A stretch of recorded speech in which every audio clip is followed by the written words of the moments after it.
Hello guys, so welcome to today's show. My name is CHUKS and you're on JFL TV, the home of football.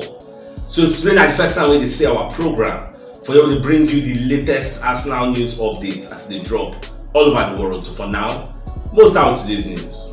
Our Simon Jordan will be one of the media pundits out there for Talk Sports. When they analyze Arsenal players and the new season. So about of the opinion say Arsenal need a 25 a season striker, like a striker will score 25 goals per season, so that they will compete very well for this upcoming season. Like as it is now, we need an upgrade to Gabriel Jesus, a player who is renowned, who is known, who is notable player. We say defenders they fear and get. But this problem say wetin talk nobody dey dispute am. It's a fact. We need a player that can score 25-30 goals per season. But those kind of players, how much you think say those kind of strikers waiting for world football will be, and how much will they cost? Like who are they? Will they call maybe Osimhen? Will call maybe Lewandowski? Who are they? Mention the names of those kind of players who go fit score. Maybe Ivan Toney, like players who have proven themselves. Yes, but Ivan Toney they out of the picture because of his betting ban. So we are looking at Vlahovic, we are looking at Osimhen. Those kind of players will not come for cheap. Any striker will score 25-30 goals per season in a notable and strong league. That kind of player, it will cost so much. Yes, so you're going to prepare that kind of 80, 90, 100 million, and I don't think Arsenal have that kind of money to spend on a striker. Like I keep saying, striking department is not our priority. It doesn't mean we will not sign a striker, but we may not sign a striker in this summer transfer window because we have other places that we need to fill up the gap.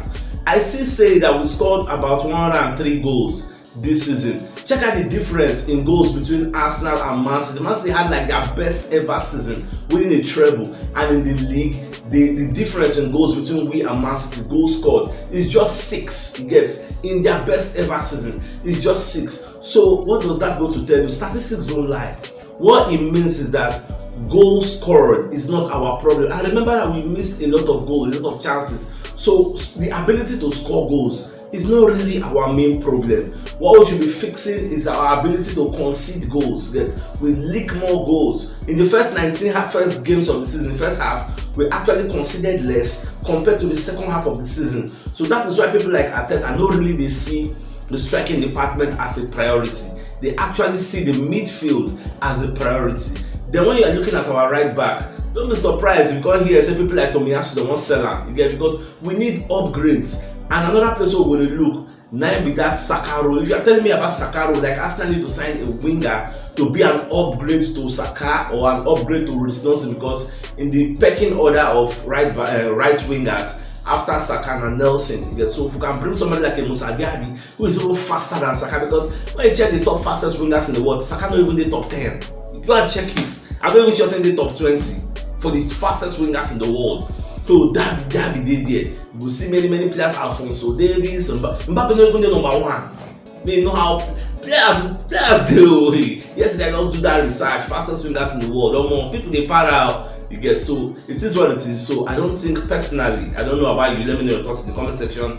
Thinking about the striking department, I don't think striking role is really our priority. If not, we will not solve that place. And maybe in the coming like January transfer window or the next summer transfer window, we can prioritize the striking department. Because for the future transfer window, I don't think we'll be prioritizing the midfield, because for this one, we don't solve the midfield problem. So I don't think any other player will enter that midfield unless there is a departure in the midfield before upon the release. Okay, let's sign somebody else. Let's just go watch it. Alright, away from that, so Julian Timber is set to wear the number 12 jersey after a medical. Then William Saliba self, after a new contract extension when he don't sign, is expected to wear number 2 as a professional jersey number. I guess so. Saliba is very happy to renew in contract with Arsenal. Just like I think that Julian Timber number not Saliba the way before. You get that number 12, but we just wish him all the best of luck. Alright, another talk on here from David Einstein that the fact is Saliba they earn £190 per week after he signed that a new contract. At least they close to the highest earners compared to whether na 150 they offer him before, but 120 I can't even remember. I think it was 150. when they offer and we didn't reject them. So I think what they've given him now is still close to the highest earners. Even though the Sun, they reported Saliba they earn £220,000 per week. So I'm not gonna know which I will take, but I just take David Einstein. At least he's a credible reporter. So maybe he gets news from the right source. So 190, 220 is almost the same thing. So still wish him all the best of luck. May shall replicate what he do last season and do more. You get, because last season we finished second, we are planning to go one step further. You get, that's our plan. We don't want to come backward. You get, anything we make us finish like third, fourth, fifth, people will see them as like we no progress. So more just move further and give a good showing in the Champions League. So that's my prayer. Alright, so Football London, don't come outside and let us know say Real Madrid is open to offers for Tchouaméni, and the reason is because Real Madrid don't identify say this summer transfer window might be the window where they will sign Mbappe, because from the battle, the internal battle at PSG, the president Khalifi don't tell Mbappe say we give you 25 days from now till the end of this July. If you no sign, you will be sold, you will be put on the transfer market and we will collect a fair fee.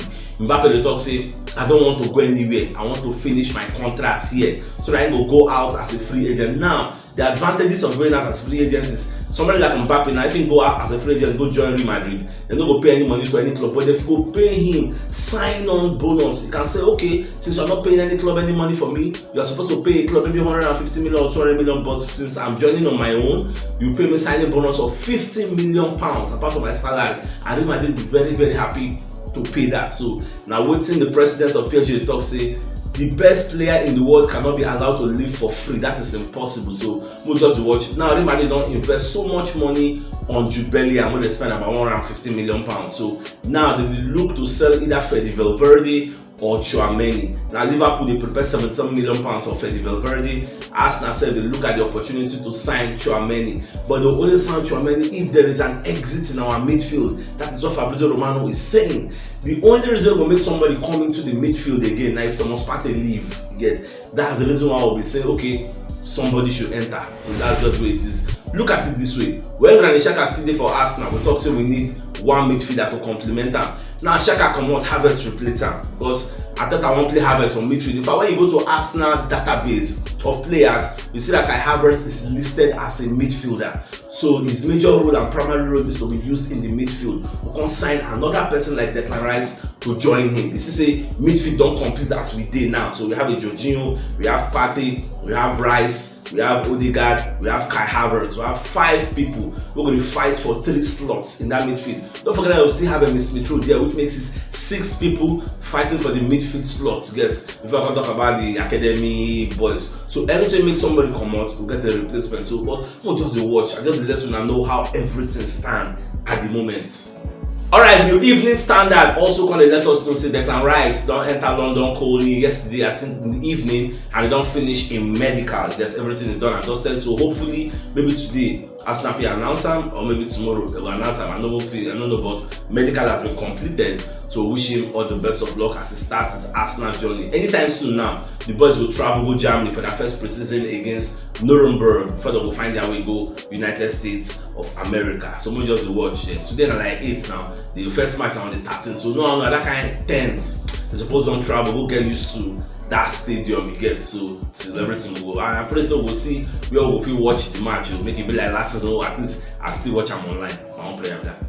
Alright, for those who know they are well, so the Arsenal internationals don't return to the Emirates Stadium. And we're talking about people like Kai Havertz, people like Saka, people like Balogun, like people who go play international matches with their countries. So they don't fall. Like the camp is full, it's a full house now. Everybody don't enter. And what they hear say Kai Havertz is training alone for now until when they go introduce them to the squad, like they go there for a room. You know how they do now, they'll bring the guy, he will come, integrate, greet everybody. They will try to make him sing song. I don't watch when they do Trans Day. You go sing song for everybody, any song, sing am, you get now welcome song. So you go just stay happy, make friends, introduce yourself with everybody.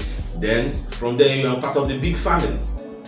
About the Daily Canon, come and let us know say Arsenal is actually the leading favourites to sign Moussa Diaby, because Newcastle they knock on the door of Bayer Leverkusen, and Bayer Leverkusen they slap like 51 million pounds on this Moussa Diaby. Now Moussa Diaby scored 14 goals and made 11 assists last season. He's a very fast and pacey winger. I like the boy, I like the way he plays. So now the team, they say Arsenal get good relationship based on say we sell Granit Xhaka to buy Leverkusen. So the guy contract until 2025 will expire, but then go fit sell him because the guy said they interested in coming to play for the EPL. So whether I go play for Arsenal, whether I go play for Newcastle, or wherever I want to go, I don't really know. But I think Arsenal's next priority, apart from selling players, should be adding a winger to complement Bukayo Saka. I even Rio Ferdinand as I talked the other day. This is an open secret. Everybody knows about it that we need a cover for Saka. Gone are the days of one person playing 38 matches in a season. No be so it's supposed to be. We need a cover so that you get rested, so that the mistakes will happen last season where people like Saka can't lose form, people like Partey lose form, like everybody was just losing form. Only they got the fire on us cylinders. So that kind of mistakes should not be allowed to repeat themselves. So that's what we are planning to do this season and correct them. Our Arsenal head of medical services, so they call Gary Driscoll, don't they set to join Manchester United because now that area in family day, so they say we won't go close to a family. In fact, 2020 we won't go join Liverpool, so they go close to a family, but Ateta beg and make him stay, so the guy stay for us. But now I play if you don't belly full, so we won't go join them. So it's just you don't come out for Arsenal. So we too we are looking at signing more and more players again. Away from that, do you know that the Arsenal women's team, as we sign around, they sign their own. They don't sign like two best strikers in the world. One na Alexia Russo, waiting for Manchester United, and in short, the next season, if Arsenal don't win the league, that Arsenal female, they don't win the league. I will not say something is involved because the kind of firepower where they don't pack, plus the Medina and Bet Mid where they get before. Obviously, I'm not really follow women football now. For some make I give in at the news, but people know they watch. And when I start, and nobody watch. So as I just free the matter, but that women league will be very, very exciting this season because of the kind of players. Arsenal also like 3 confirmed men players for their first 11. Alright, Reece Nelson also don't come outside to talk about why Arsenal sign him or why he signed a new contract. So Baba to say before the contract finish, so he discuss with Edu Gaspar, discuss with Ateta, they don't let him know the future for him. Like he's not going out on loan. So I think the plan is to use him as a deputy for Bukayo Saka. It's not a bad plan. Nelson is a decent player, it's okay.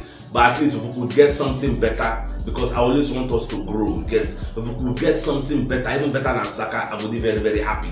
So that's where me I think, because I'm thinking because Arsenal is a big club, we shouldn't be celebrating mediocrity or be happy with average players. So we should be thinking big. That's why when some people talk about some things like Arsenal player, like why would they keep this player? Although they laugh in my mind because majority of Arsenal fans don't think big. Me, you see where they carry Arsenal, but the pedestal why I keep them go for. So that's why I think so if we can get somebody better than even Saka, maybe they do 2 for that wing. It will make sense. If one person they tire, you put another person. Like they come out assassin, they put killer. I don't know what it be. That's what it's supposed to be now. Alright, Ray Parlour, come outside and talk to Odegaard. They remind them of Dennis Beckham. Because Dennis Beckham always wants the ball. He's very, very dependent. He's not scared, and every of the players they really like him. Like they believe in him, they trust in him. And say the guy never reached the level of Beckham, but whenever they see the guy they play, they remind them of that maestro, the midfield maestro Arsenal gets in the past. But one thing they say, Odegaard is still very young. Odegaard is just like 24, 25. So he has a lot of years ahead of him to improve. And the sweet part, they say most of all these Arsenal players have not reached their peak yet. So they have a lot of room for improvement. So we'll just watch as everything will go for them. So my dear Arsenal lovers, if you know watch yesterday's show, check the top left corner of your screen. We'll see the thumbnail. Click and subscribe, you'll get all Arsenal updates as it drop all over the world. So CHUKS signing out. Enjoy the rest of your day. Get out.